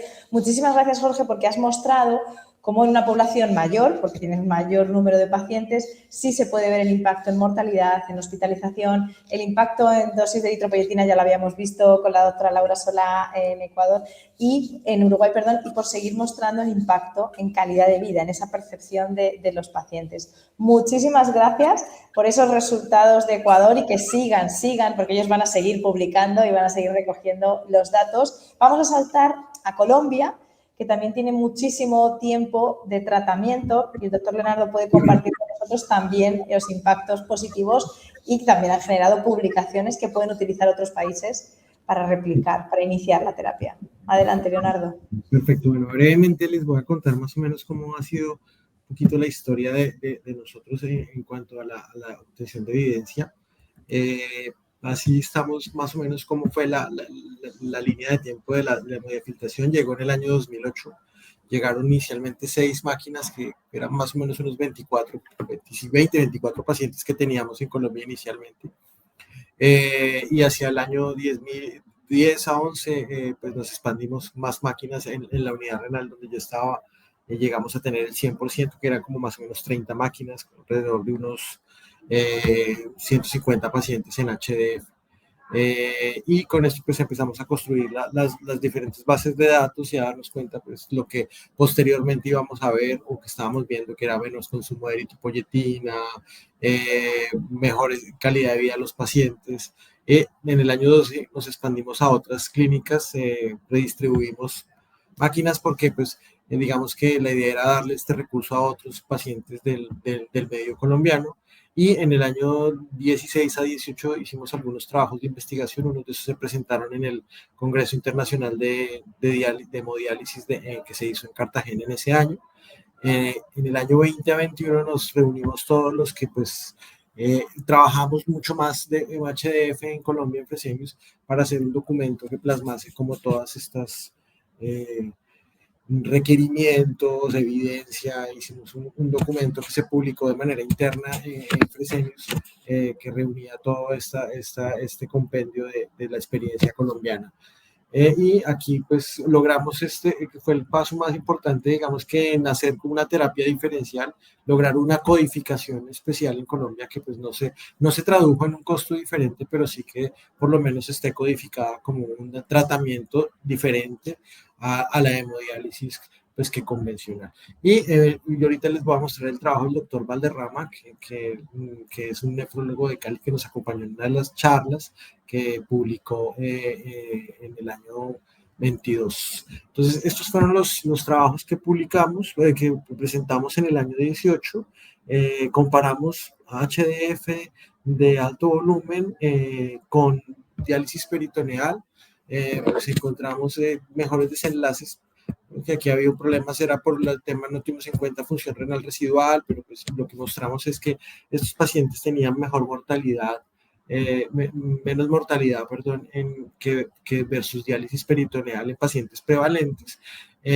Digamos que también presentamos este trabajo, que la idea era como en ese entonces el recurso no era no podíamos brindárselos a todos, teníamos que optimizar a quién íbamos a colocar, más o menos como la idea de los criterios de inclusión, que pues obviamente sabemos que la HDF es para todo el mundo y ojalá pudiera estar todo el mundo, pero en nuestros medios, que nuestros recursos a veces son tan limitados, tratamos de encontrar en este trabajo las variables que pudiesen predecir qué pacientes iban a llegar previo al tratamiento a los 23 litros de volumen convectivo para hacer hemodiafiltración de alto volumen. Entonces hicimos un modelo de regresión logística multivariado, donde corrimos variables demográficas y diferentes variables asociadas a la técnica y paraclínicas. Y encontramos pues básicamente que lo que ha sido publicado en toda la literatura, que los factores que determinaban el éxito de llegar a los 23 era el acceso vascular, preferiblemente una fístula, como ya lo han nombrado previamente, el hematocrito, que fue una de las cosas que encontramos que podía impactar la llegada a los 23 litros de convección, y el tiempo de diálisis. Eso fue lo que lo presentamos en el Congreso, y también hicimos comparación de HD versus HDF, donde encontramos pues también reducciones de mortalidad alrededor de 40%, que es más o menos lo que se ha encontrado publicado en la literatura latinoamericana, en toda la evidencia que hay. Como les decía, en el 22 pues nos reunimos, hicimos este compendio donde pues plasmábamos cada uno como de todos los apartes de los requisitos técnicos, de los principios físicos, y se hizo una publicación interna en Fresenius. Y hacia el año pues 22 viene este estudio, que es el estudio que publicó el grupo del doctor Valderrama, pues, con otros digamos que nefrólogos del momento que trabajaban en Fresenius, y el profesor Cano, que fue pues sponsor de este trabajo.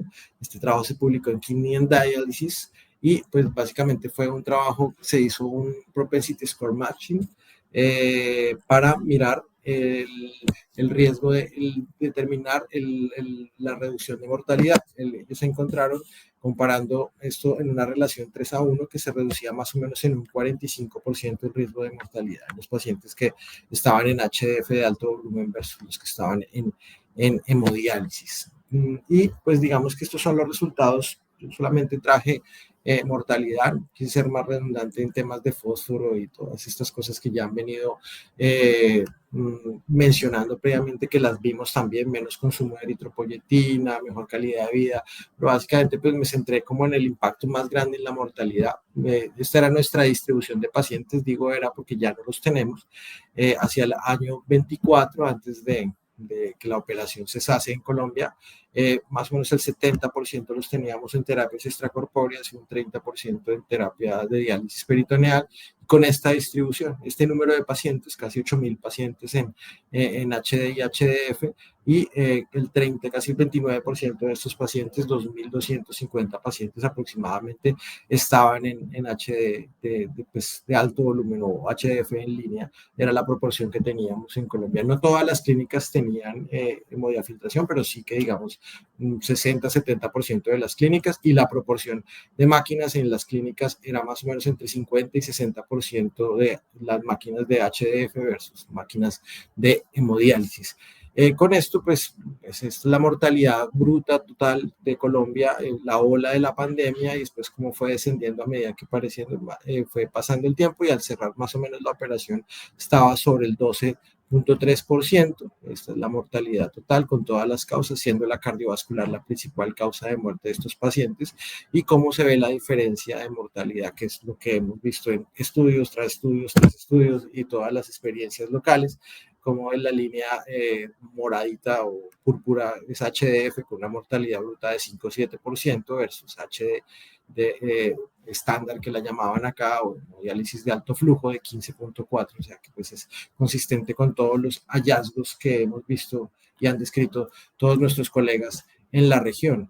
Y pues la mortalidad y la experiencia de nosotros fue reducciones de mortalidad, reducciones de estancias hospitalarias, reducciones de incidencias, de tasas de incidencias de hospitalización, mejor nivel de hemoglobina, menos consumo de eritro, mejor calidad de vida, digamos que casi consistente a todo lo que se encuentra publicado en la literatura y que han mencionado al respecto.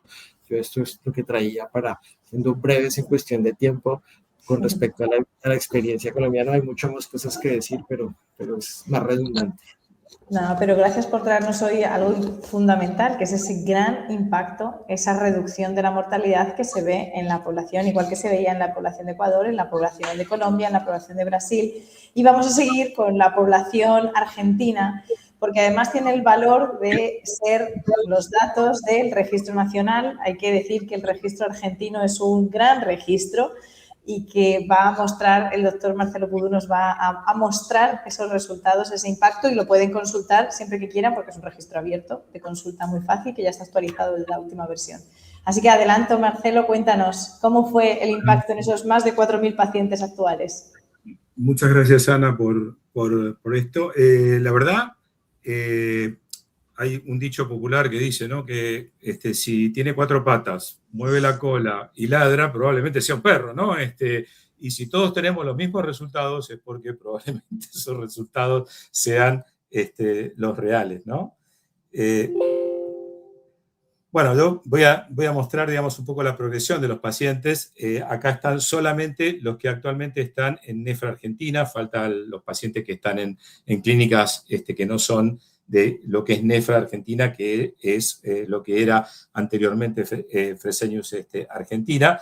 Y esta es la progresión de pacientes que hemos tenido. Parece la gráfica de la inflación en Argentina, pero no es la gráfica de la inflación en Argentina, es simplemente la cantidad de clínicas que han ido incorporando hemodiafiltración de las clínicas de Fresenius en ese momento, Nefra hoy día, y en la línea la cantidad de pacientes, cómo ha ido creciendo. Empezamos allá, como decía Ana, por el año 2006 con las primeras experiencias en Mansilla, centro que se mencionó hace un ratito con el doctor Nahum, con las máquinas 4008, con el módulo de hemodiafiltración, lo cual era muy engorroso, y a medida que fue transcurriendo el tiempo se fue incorporando la 5008, y a partir de fines de 2012, principios de 2013, con el impacto que tuvo también el trabajo de Maduel, fue que empezamos con el proyecto sistemático de incluir pacientes en hemodiafiltración, y bueno, esta es la consecuencia. Hoy día tenemos casi 3.700 pacientes en hemodiafiltración, lo que implica es el 35% de los pacientes que dializan en Nefra Argentina y el 41% de los pacientes que no hacen diálisis peritoneal en Nefra Argentina. Es decir, los pacientes que no hacen diálisis peritoneal, casi la mitad están en hemodiafiltración, lo cual realmente es un logro muy interesante. Y yo les voy a estar mostrando datos propios y datos del Registro Argentino de Diálisis Crónica, que, como decía Ana, realmente es un registro muy confiable porque es de carácter obligatorio. Es decir, si yo no informo los datos al registro, no cobro las prestaciones. Entonces, indudablemente que todo el mundo, sin ningún tropiezo, ha decidido presentarlo porque si no, no puede cobrar las prestaciones. Esto está manejado por la Sociedad Argentina de Nefrología e interviene también el Ministerio de Salud de la Nación a través del INCUCAI, que es el organismo que rige las normativas de trasplante en la Argentina, al cual el Ministerio de Salud le encomendó el mantenimiento y el sostenimiento de ese registro junto con la Sociedad Argentina de Nefrología. Los pacientes del registro son la totalidad de los pacientes de Argentina, son los 30.000 pacientes que están registrados y que todos los años, 2 veces al año, mandan toda la información. Este es el crecimiento de la terapia a lo largo del tiempo. Fíjense cómo hoy día es la segunda terapia, está por encima de la diálisis peritoneal, la hemodiafiltración, cómo ha decrecido la hemodiálisis y cómo ha crecido la hemodiafiltración, siendo, vuelvo a insistir, ahora en la Argentina aproximadamente el 12,5% de todos los pacientes de Argentina están haciendo hemodiafiltración. Yo voy a mostrar resultados de un análisis que hicimos, que ahora estamos repitiendo algunas cosas, vamos a hacer algo, vamos a tratar de publicar algo en breve, así que cuando lo tenga te lo voy a estar comentando, pero hicimos este análisis sobre 1.638 pacientes que cambiaron de hemodiálisis a hemodiafiltración, que alcanzaron a estar 24 meses en hemodiafiltración. Estas son las características de esa población. No me voy a detener demasiado en esto por cuestiones de tiempo, pero sí que nosotros nos propusimos de inicio en este proyecto que lanzamos, en la capacitación que hacíamos, que los tres objetivos que nos propusimos eran de tener un tiempo efectivo de diálisis mayor a 240 minutos, y estos pacientes lo alcanzaron en el 81.7% de los tratamientos, que tuvieran un single pool KTB medido por OCM mayor o igual a 1.4, y lo alcanzamos en el 90% de los pacientes, y que tuvieran un volumen de sustitución. Acá yo no puse volumen convectivo porque el registro que nosotros teníamos era del volumen de sustitución, pero convencionalmente está aceptado que un volumen de sustitución de 21 litros es equivalente en cierta medida a un volumen convectivo de 23 litros, y lo alcanzamos en el 82.7% de los pacientes. Es decir, los datos que yo voy a mostrar son de pacientes que tienen estos objetivos alcanzados. De ahí la importancia de la capacitación y de el medir los resultados y el de ver cómo estamos, porque realmente el alcanzar los objetivos es lo que hace a la diferencia. ¿Y qué medimos? Medimos la hemoglobina antes de cambiar de modalidad a los 6 meses, 12 meses, 18 meses y 24 meses. Y lo que se ve claramente es cómo la hemoglobina mejoró, cómo la dosis de eritropoyetina bajó, en este caso en un 8 a un 9%, como decíamos nosotros, chocolate por la noticia, no lo dijo nadie esto. Pero bueno, lo vimos y lo pudimos analizar, pero también vimos que mejoraba la saturación y que disminuía la necesidad de hierro, y esto también está publicado y está evaluado, y la hipótesis que genera esta diferencia es que como la hemodiafiltración tiene una mayor depuración de moléculas inflamatorias, entre ellos la hepcidina. La hepcidina, ustedes saben, es una proteína que bloquea el sistema retículo endotelial y que impide la salida del hierro desde el sistema retículo endotelial a la circulación. Eso probablemente esa diferencia en la hepcidina es lo que pueda marcar esta diferencia en la saturación y una necesidad menor de la dosis de hierro, que por supuesto también es parte del mecanismo por el cual la hemoglobina se incrementa.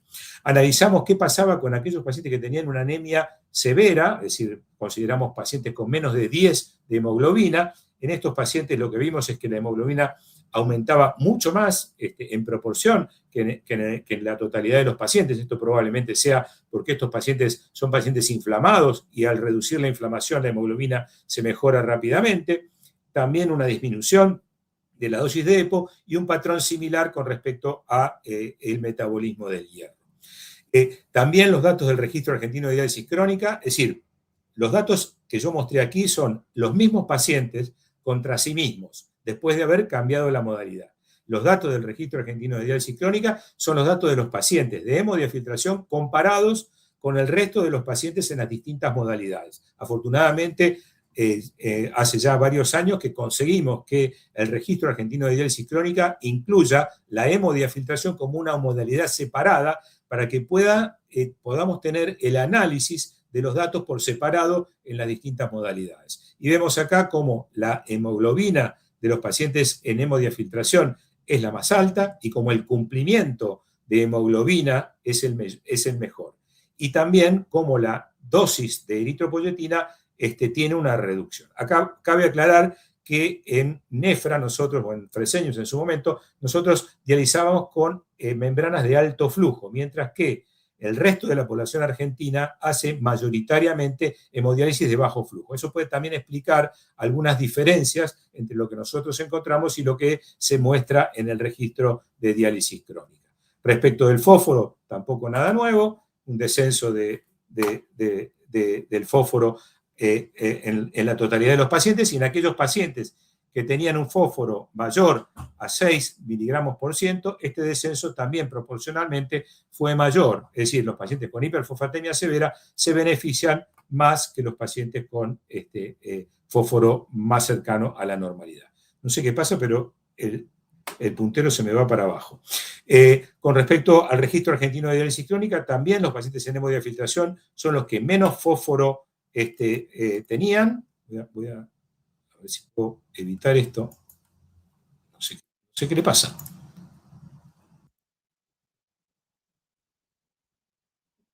Bueno, voy a seguir. Ahí está, ahora sí. Y también el cumplimiento del fósforo es el mejor en hemodiafiltración.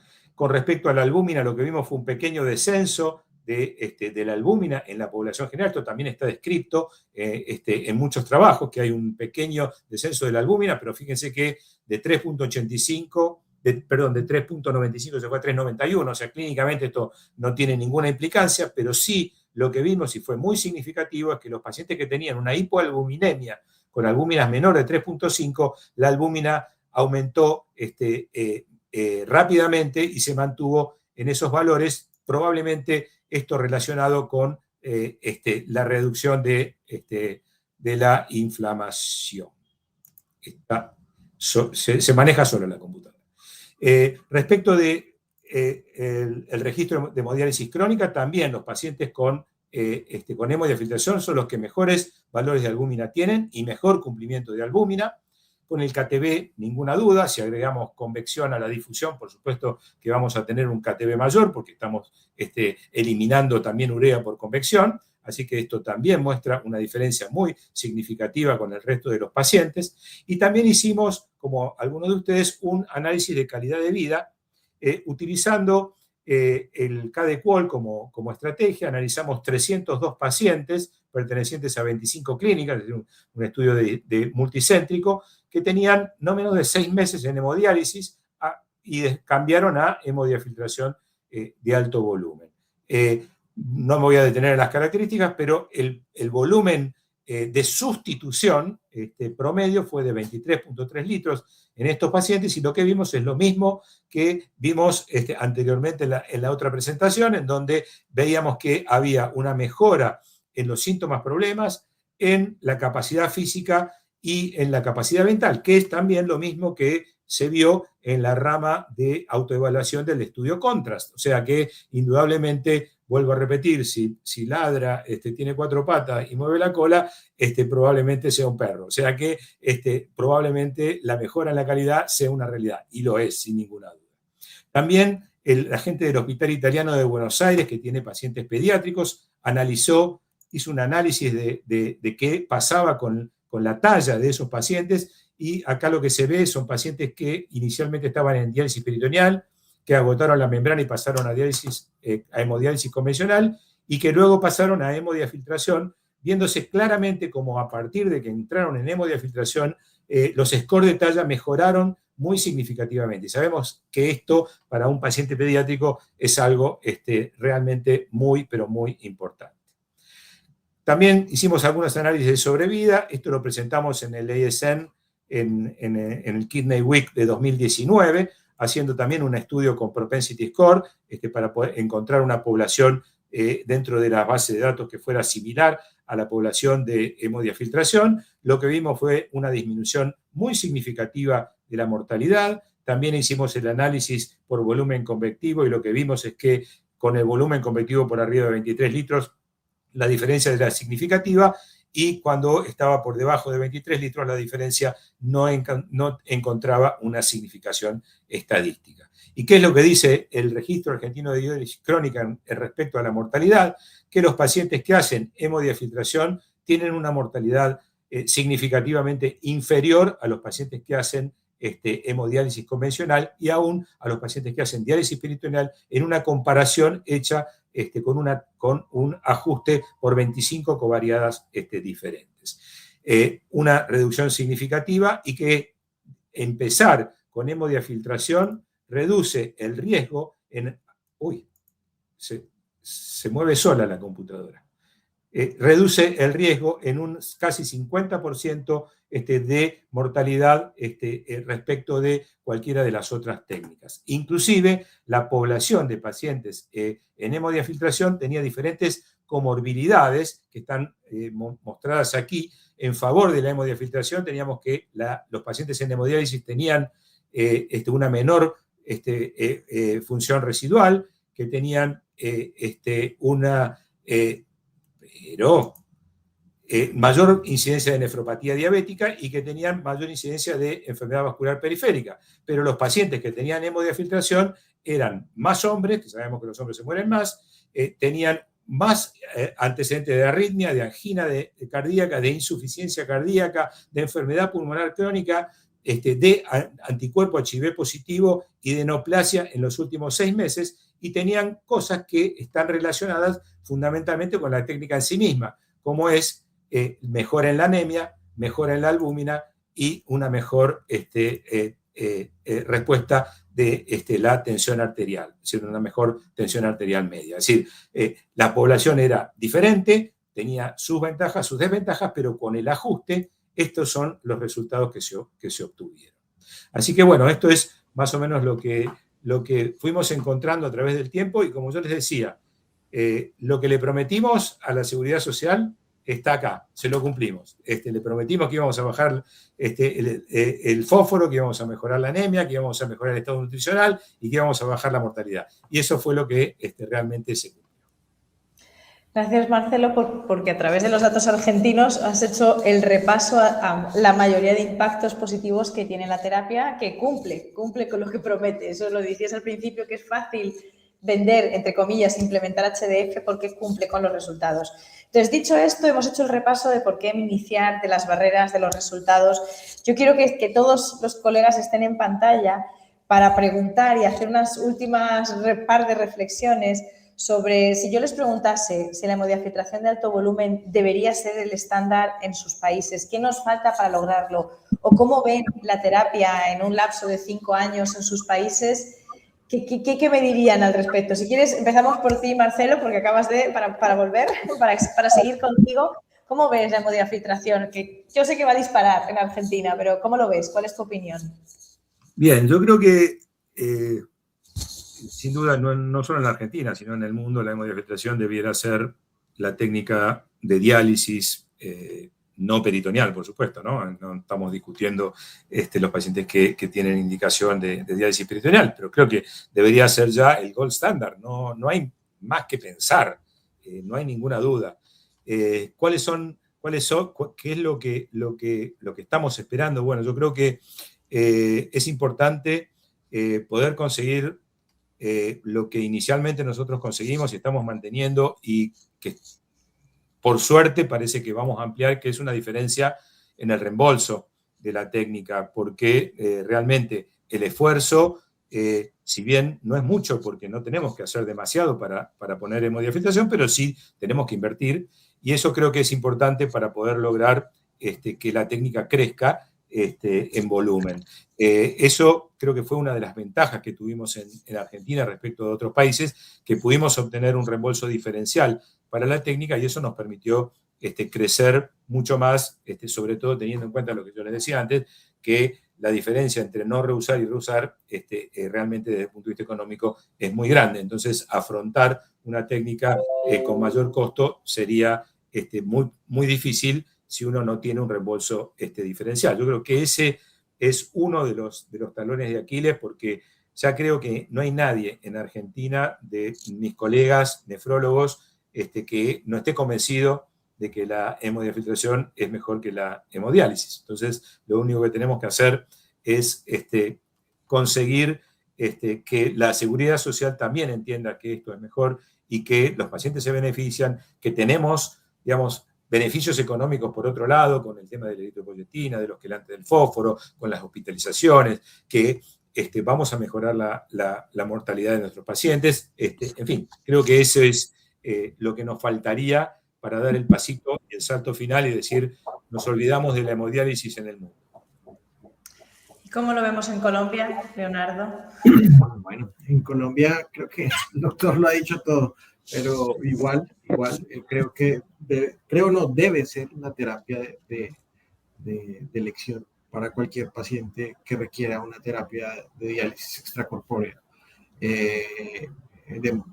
porque pues la evidencia es suficientemente contundente en cuanto a todos los desenlaces por donde uno la mire, o sea, mortalidad, desenlaces intermedios, calidad de vida, desenlaces paraclínicos, en fin, o sea, creo que no hay discusión, y de hecho la literatura y los consensos europeos ya lo dicen, lo publican así como no con evidencia, o sea, es como la aspirina para la enfermedad coronaria, diría yo en este momento. Es como que nadie puede pelear con lo fuerte que es la evidencia, y debería ser la terapia de elección en nuestros medios, igual que lo es en Europa y es la tendencia en el mundo. ¿Qué barreras hay para lograrlo? También lo han mencionado en el medio colombiano, básicamente el pago diferencial, que ya lo había mencionado previamente. Empezamos a hacer terapias sin lograr esto, y a veces convencer a los pagadores para que ellos nos paguen diferente por lo mismo que hemos venido haciendo se hace complejo. Entonces sí que hace quizás falta a nivel Colombia y a nivel regional más estudios de análisis de costo-efectividad para poder mostrar, adaptado a cada realidad, que la disposición que deben tener los pagadores a pagar por más, o sea, pagar más por obtener más para estos pacientes. Y eso, pues, eso yo creo que lo que hace falta, mostrarlo con números e ir con la experiencia que ya hay a realizar estudios de costo-efectividad, a sacar índices de costo-efectividad, compararlos con Producto Interno Bruto y decirles, venga, tienen que pagar más porque ustedes van a obtener mejor beneficios de estas terapias. Es lo que hace falta, y lo veo pues como un sueño a futuro de que esté completamente expandida y que sean todos los países de la América Latina que estén haciendo esta terapia, y ojalá la mayoría de los pacientes. Ese es como lo que yo esperaría que pase. Pero vamos a ver. Yo siempre adopto tu frase de pagamos más por más, porque en salud todo es gasto y hay que invertir por mejores resultados, que es lo que hacemos todos en nuestra vida, en todos nuestros frentes. Y si algo debíamos haber aprendido de la pandemia es que la salud es fundamental. Vamos a dar un salto a Ecuador, vamos a comenzar con el doctor Jorge Moscoso, que no se le va a ocurrir decir que no va a ser el estándar, sino que cómo vemos Ecuador a 5 años. Tú, desde tu visión, ¿qué esperamos? ¿Qué quieres? Claro, ya no, seríamos unos necios, ¿no? En decir que no sería lo gold estándar. Tal vez dejo una ventanita abierta en los centros, porque quería preguntarle justamente al doctor, él mostró una diapositiva muy linda donde decía que ellos introducían directo la hemodiafiltración desde entrada. Dejo una ventana abierta que, si bien es cierto, tal vez es imposible tener un 100% de máquinas de HDF, pero coincido que debe haber superior al 80%. Tal vez dejar una pequeña ventana para pacientes pues de reciente ingreso, agotamientos de accesos vasculares, o pacientes que por A o B motivo no se alcanza el volumen de sustitución. Y ahí es donde vuelvo a insistir que nuestro mayor amigo o peor enemigo se convierte en nuestro acceso vascular. Y referencia a lo que decías, Juanita, espero yo que en 5 años pues alcancemos un número ascendente, vertical.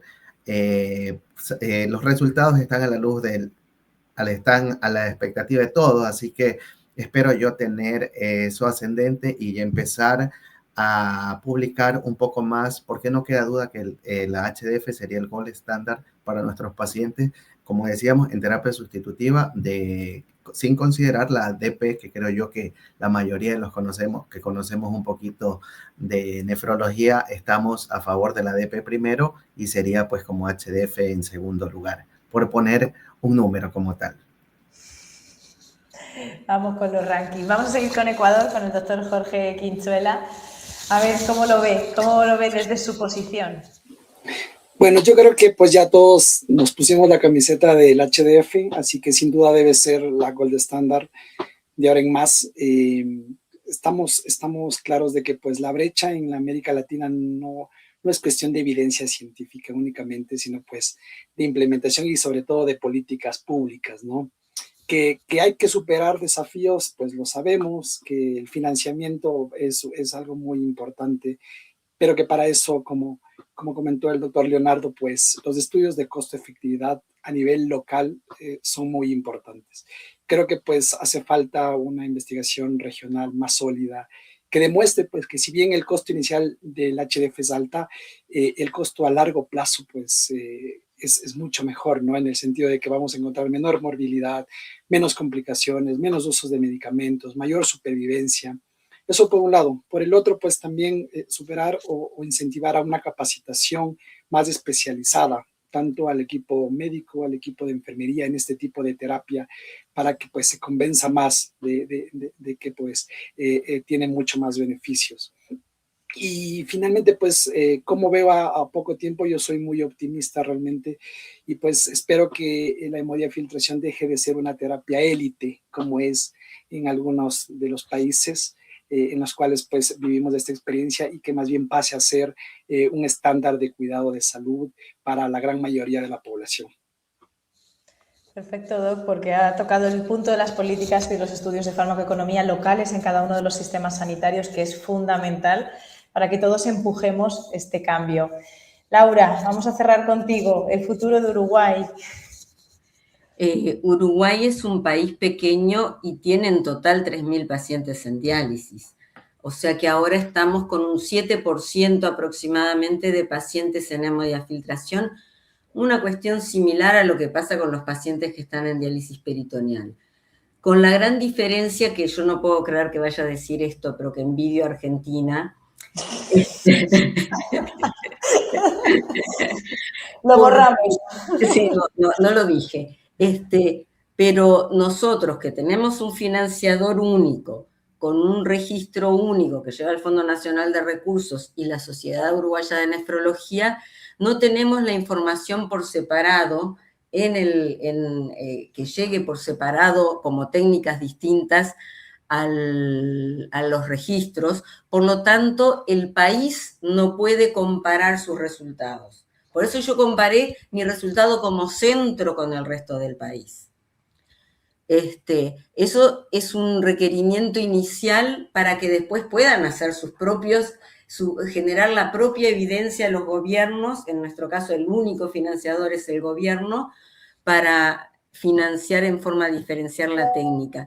Y yo voy a insistir con una cosa que quizás muchos me van a matar, pero se necesita un poco más de dinero, pero no tanto más, no es tan diferente. Y yo, Ana sabe que la suspensión del reuso en mi centro casi que terminó no costando nada. Si uno suma todos los costos de todas las cosas que se requieren para el reuso, dejando de lado la peor calidad, la diferencia de costo no es tan alta. Por supuesto que hay otras cosas, pero creo que pasa, por un lado, esta técnica que debería de ser el estándar, tener evidencia local y tener más difusión, en el caso de mi país, entre los médicos, porque si no termina pasando de que los que somos hinchas de hemodiafiltración hablamos entre nosotros y estamos convencidos, pero tenemos que convencer al resto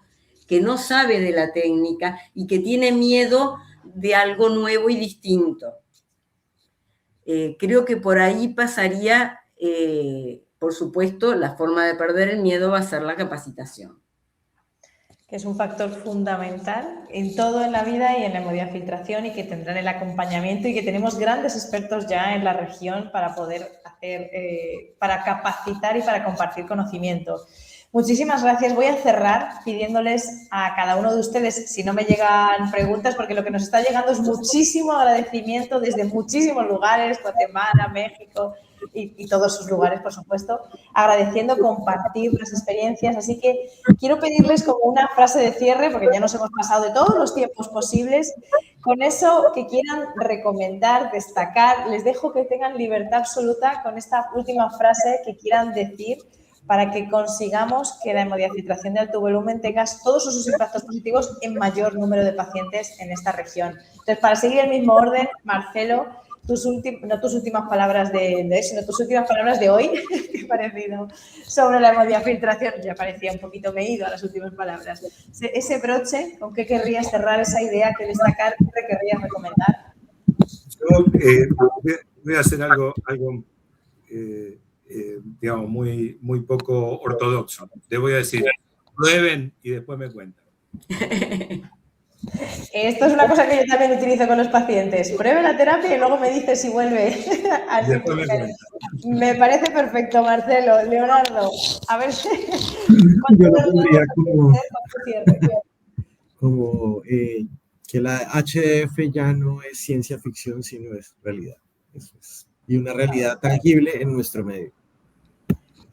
Vamos subiendo la barrera. Jorge Moscoso, ¿cómo vamos? Yo me despediría con 2 palabras. Primero, atreverse, arriesgarse o salir de la zona de confort, porque si bien es cierto, teniendo ese costo-efectividad, eso va a ser muchísimo mejor. Y la última palabra con la que me quedaría como mensaje sería inversión. Y no me refiero a la parte económica, o no solo a la parte económica, sino invertir en el tiempo, en nosotros mismos, en capacitarnos, en capacitar al grupo de enfermería, que es fundamental.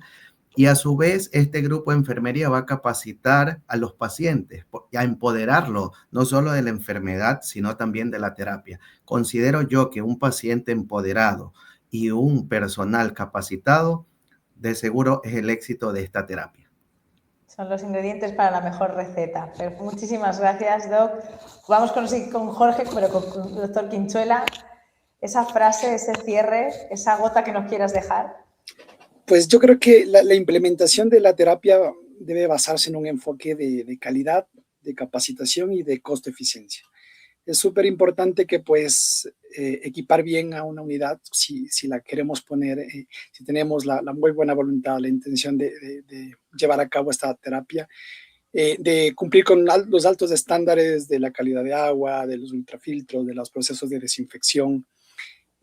También capacitar al personal. Creo que esto se ha redundado en toda la charla, pero creo que es muy, muy necesario, y sobre todo pues convencer a ese personal de la importancia de este tratamiento. Y lo último pues sería medirse, auditarse pues los resultados que vayamos teniendo en el camino, ¿no? Creo que eso nos va a ayudar a mejorar muchísimo y sería un punto de partida para cada vez estar mejor. Perfecto por este último apunte, porque tenemos que saber lo que hacemos. Una amiga mía dice que mirarse el ombligo para poder saber cómo estamos y para poder demostrar los datos de la terapia. Muchísimas gracias, Jorge. Y vamos, Laura, con esa última frase, con ese cierre para el día de hoy. Yo creo que lo fundamental es animarse, pero ir paso a paso, sintiéndose seguro en cada uno de los pasos que vamos dando, en el camino de ir mejorando la calidad, como decía Jorge, de lo que estamos dando, mejorando la calidad del agua, suspendiendo el reuso, ir avanzando paso a paso para poder lograr la implementación.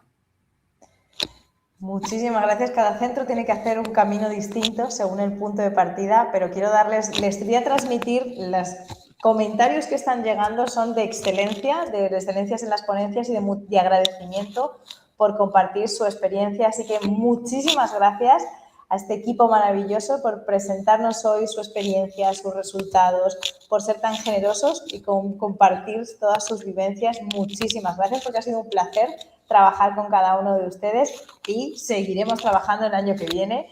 Así que muchísimas gracias a todos los que están hasta aquí, que llevamos casi, vamos para las 2 horas, 1 hora 45 minutos. Muchísimas gracias. Tengo que decirles que todas las charlas que hemos hecho hasta ahora y el día de hoy van a quedar en el canal de YouTube de Fresenius Medical Care Latinoamérica, entonces pueden ir allí a revivirlo, para que puedan volver a escuchar las distintas charlas. Muchísimas gracias a todo mi equipo que está de la logística atrás, haciendo que no haya fallado nada, que haya salido todo bien. Así que muchísimas gracias a todos por invertir su tiempo en intentar mejorar los resultados en nuestros pacientes en Latinoamérica. De verdad, para mí ha sido un gusto trabajar con todos ustedes, poder participar y liderar este proyecto. Muchísimas gracias al equipo de marketing, Natalie Quintero, Pablo Córdoba, que están por allí pululando. Muchísimas gracias por hacer realidad este programa educativo, por seguir fomentando la capacitación, la educación, el compartir las experiencias. Así que yo solo tengo palabras de agradecimiento para todos ustedes, para mis colegas que están aquí, para los que no pudieron estar, que el doctor Pedreros no pudo estar hoy con nosotros.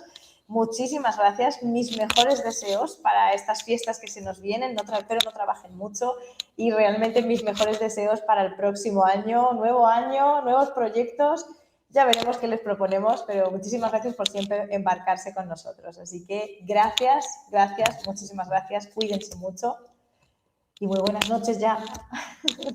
Buenas noches, muchas gracias, felicidades para todos. Felicidades, gracias Ana y todos, un gusto. Muchas gracias, un gusto. Buenas noches. Muchas gracias.